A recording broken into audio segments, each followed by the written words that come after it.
Magandang gabi pong muli mga katribo. Special mention, shout out po kay Persila Cruz sa aking avid follower. Hi Percy, shout out to you.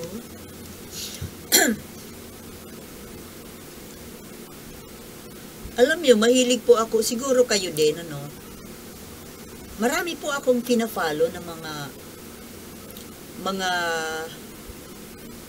kapwa ko vloggers. Siyempre, yung pareho ng content type, political. Marami akong sinusundan kasi tinitingnan ko po yung mga ano nila, yung mga opinion. May mga nakakapareho ko ng opinion, may mga hindi ko gustong opinion. Meron akong nagugustuhan, yung talagang pro Marcos talaga. Meron naman po mga vloggers dyan na pro Marcos, pro BBM, pero pro Sara din. Meron naman pong pro Marcos, pro BBM, pero anti-Sara, anti-Duterte. Ganun din po ako. Kahit kailan hindi ko nagustuhan itong si Sara, my goodness. Pero ito pong si Digong Duterte, ibinuto ko po yan. Ginampanya ko pa yan noon eh. Kasi alam mo kasi during that time, parang naghahanap tayo ng isang strongman ulit. Sa totoo lang, ako mas gusto ko yung strongman. Pero strongman na yung hindi naman nagmumura. Alam mo yon? Yung strongman na strong sa mga prinsipyo, strong sa mga desisyon, sa mga policy. Kagaya po ni Apo Lakay. Strongman talaga siya. Pero napakabait. Napakabait ng tao nun. Narinig mo ba yun na magmura? Statesman. Ang galing magsalita. Parang ano nga yun eh, one of the greatest orators sa Philippine politics. Ang ganda niya pakinggan pag nagsasalita po. Very articulate, yung yung English niya. Para sa akin, he was the best. He was the best na Pangulo. At banggitin ko na po yung mga ilang yung ibang mga sinusundan ko na kaya ko po kinatutuwaan na sundan kasi pareho po kami ng mga pananaw, pareho ng mga opinion, parehong talagang pro Marcos. Isa na po dyan itong si Mike Abe. Pro Marcos talaga yan. Si JDB. Si JDB naman, dating aktivista daw siya, pero pro Marcos. Pro Marcos. Hindi siya masyadong disente siya may nagmumura bang meron naman. Oo nga pala, mayroon nagmumurang vlogger, diba? Yung nandiyo dyan sa Amerika. So, isa po yan sa mga pinapalo ko. Minsan-minsan, sinisilip ko si Banat Bay. Kasi natutuwa ako sa kanya dahil yung medyo nakakatawa siya niya. Pero, hindi ko na tinatapos. Maminsan-minsan lang silipin ko dahil yung natutuwa ako sa sa manner of vlogging niya. Pero dahil nga sa talagang sobrang maka-Duterte siya, ayoko na. Mayroon naman dyan, wag na. mga pinapalo ko, kaso anti-Marcos. Anti-Duterte, pero anti-Marcos din.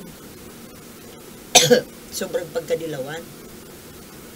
Ako po kasi, hindi ko tinitingnan sa kulay, kundi sa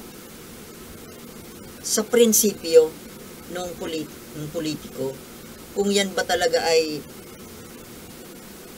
makabayan. Yung para sa bayan. Pero, ayaw ko po nung mga politiko na binabalahura yung Marcos. Mga tao po ito na hindi nabubulagan, hindi naiintindihan yung basta. Ayaw ko po doon sa mga tao na sobra sa pagka-antay Marcos, yung ang sama-sama ng tingin kay Apo Lakay. Hindi nila ayaw nilang alamin o alam nila pero ewan kung ano ang mga nasa kalooban at ganun na lang ang hanggang ngayon tatawagin nila. Hanggang ngayon they regard Marcos, Apo Lakay as dictator. Magnanakaw. Anyway, ano nga ba yung topic? Nawala tuloy. Yun na nga, tungkol dito sa pagiging pro-Duterte. Ay yung mga nagagalit sa issue ng ICC. Na may mga nagsasabi dyan, lalo na itong mga talagang maka-Duterte po. Hindi talaga nila magustuhan, hindi nila maintindihan kung bakit gusto nating mag-member sa ICC or nagre-rely tayo sa hustisya na maibibigay ng ICC. Kasi mga pro-Duterte nga wala silang nakikitang masama. Well, yung isang reaction vlogger,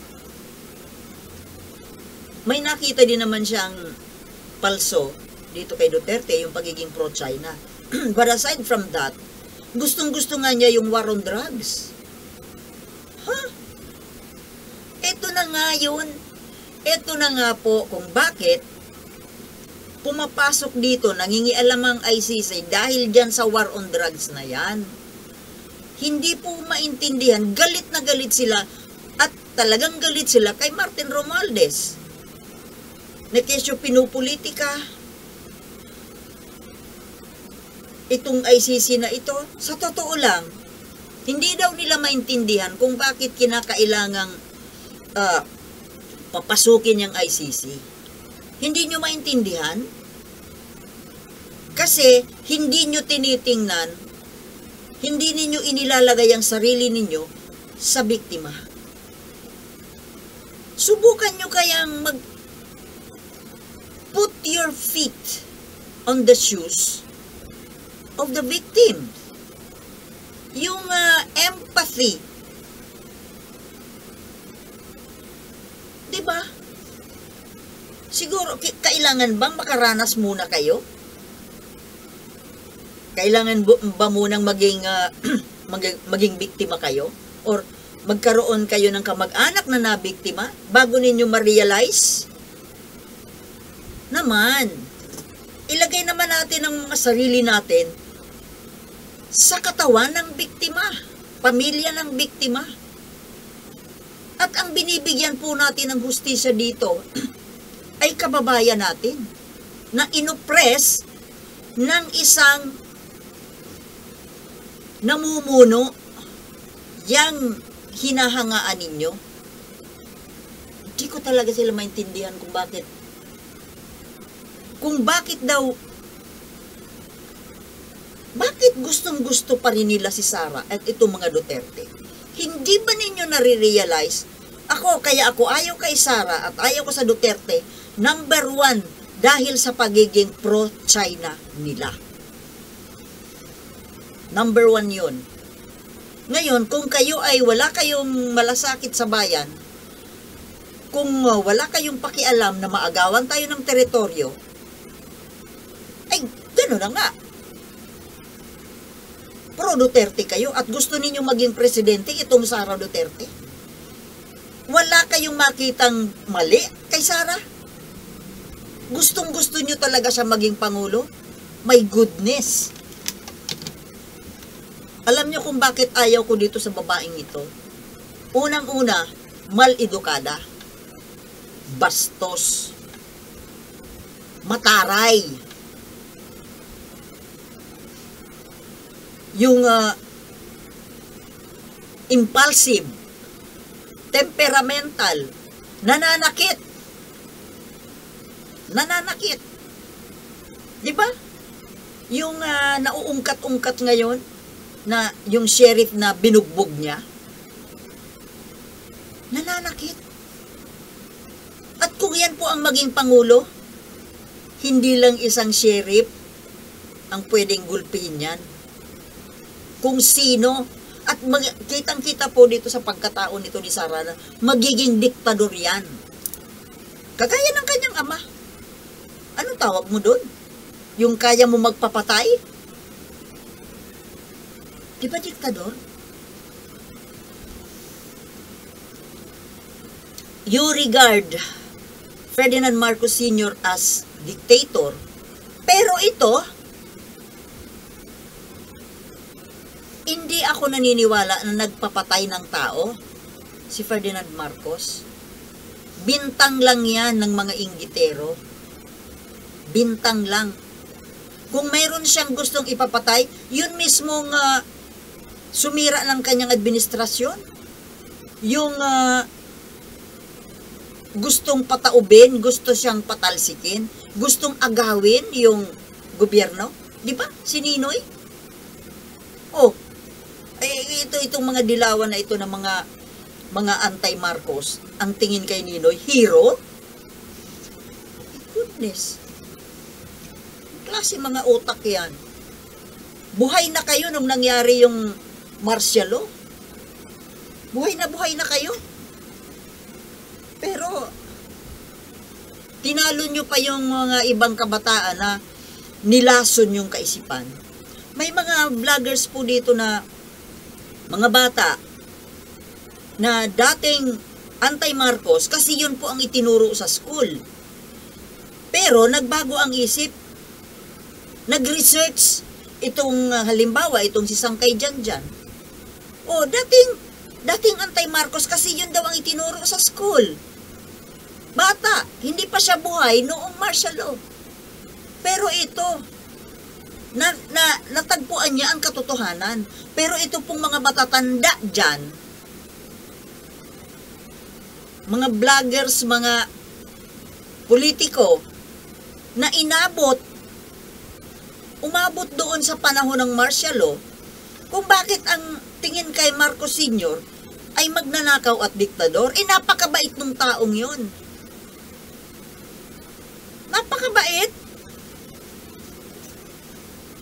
Mas killer pa nga si Cory Aquino.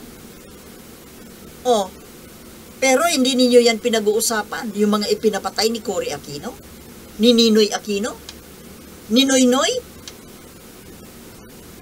Oh, hindi ninyo pinag-uusapan. Mas matindi po sila. Ang lagi ninyong isinisiksik sa utak ng mga inosenteng Pilipino ay yung kasamaan ng Marcos. Hanggang ngayon, pati ito mga media na ito, kung hindi nila magbanggit ng pangalan ng Marcos Sr. na hindi ikinakabit yung diktador. Mag-research nga kayo with open mind. Yung totoong research, ha? Hindi yung research na ang mga authors ng binabasa ninyo ay yung mga anti-Marcos. Yung mga authors dyan sa, anong mga universidad ba yan? Yung mga anti-Marcos.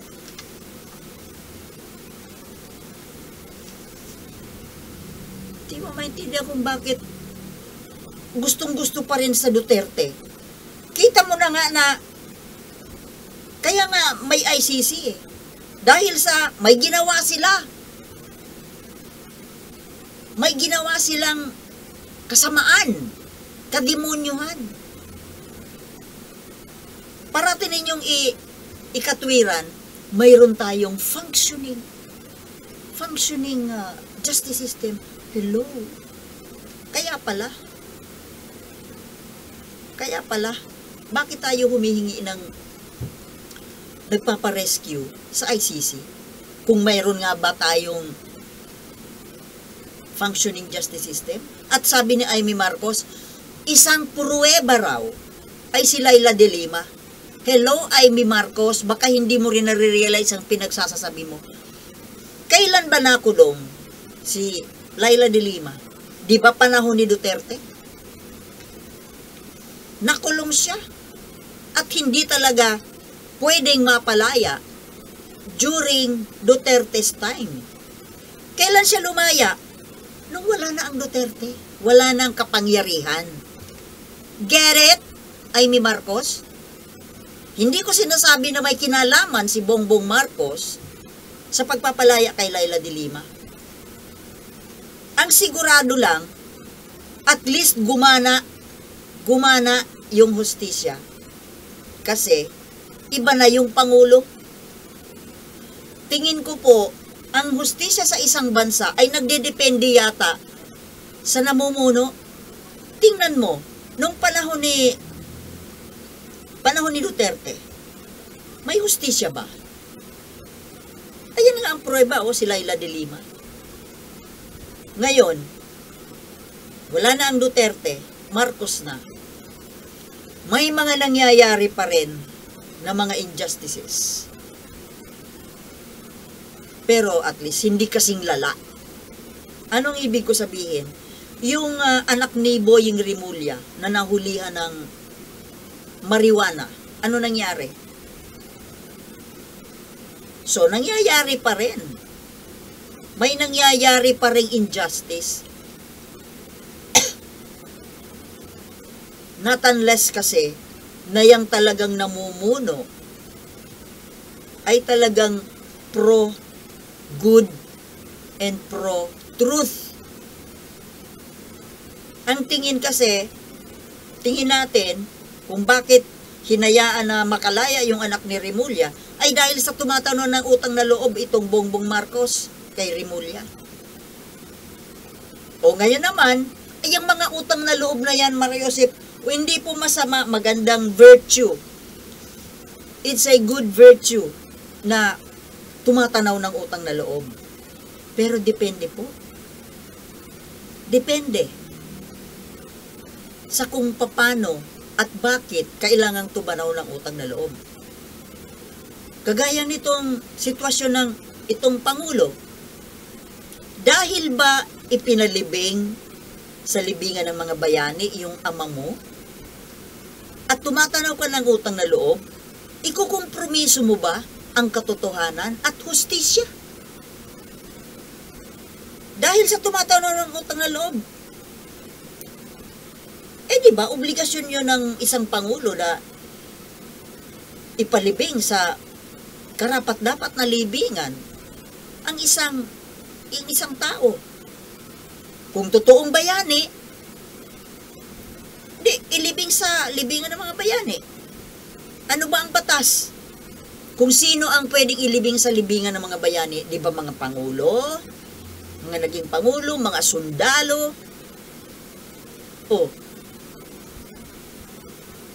Ferdinand Marcos Sr. has all the requirements. Diba naging sundalo siya? At least yung pagiging sundalo man lang. Naging Pangulo.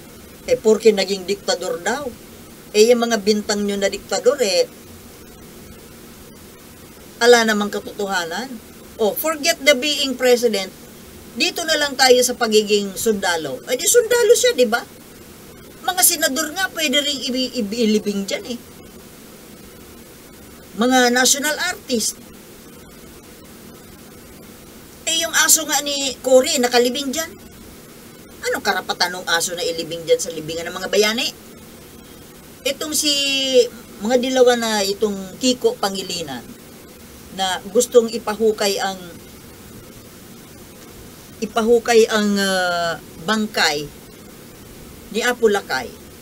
Eh bakit yung aso ni Cory hindi mo hukayin? Sira ulo ka pala eh. Gago.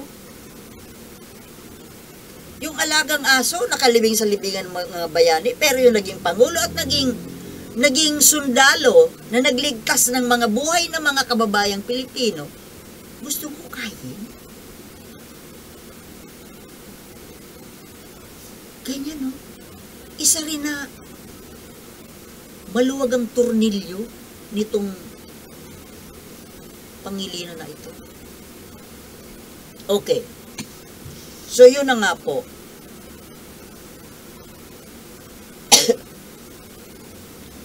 Itong mga pro-Duterte na ito na hindi nag-iisip, ang tinitingnan lang yung, ang nakikita lang yung pagiging, ano ba? Hindi ko na mag-gets talaga kung ano ang nagugustuhan nila kay Digong. Napakasinungaling. Drug lord. Killer. Magnanakaw. O, di ba? Hindi ba nagnakaw?